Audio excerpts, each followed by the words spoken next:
根据美国富比士 （Forbes） 杂志今天公布的调查，詹姆斯 （LeBron James） 依旧是美国职篮 NBA 最赚钱的球员。同时，有越来越多的球星透过场外活动增加收入。富比士表示，洛杉矶湖人球星詹姆斯连续5年是 NBA 收入最高的球员，在2018到2019球季入账约8870万美元，约新台币27亿3404元。詹姆斯有约3570万美元的收入是薪酬与红利，5300万美元是代言费用。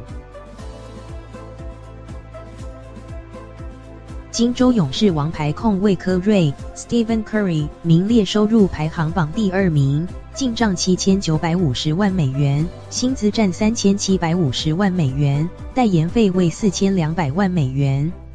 科瑞的勇士队友杜兰特 Kevin Durant 为收入第3高的球员，赚近6500万美元。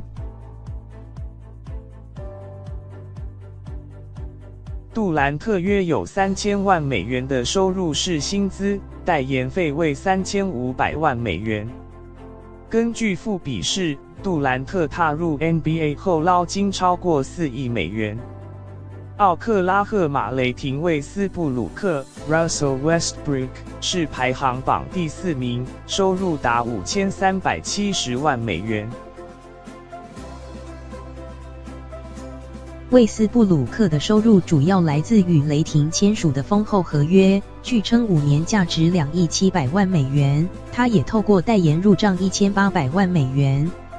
现任 NBA 最有价值球员 MVP 大胡子哈登 James Harden 收入为第5高，吸金4740万美元，包含3040万美元的薪资与1700万美元的代言费。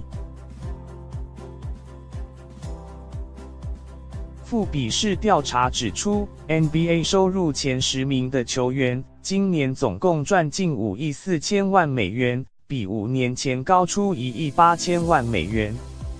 报告指出，有数名球星寻求将品牌拓展到不同领域，而詹姆斯、科瑞和杜兰特全都设立自己的公司，管理媒体曝光与行销商机。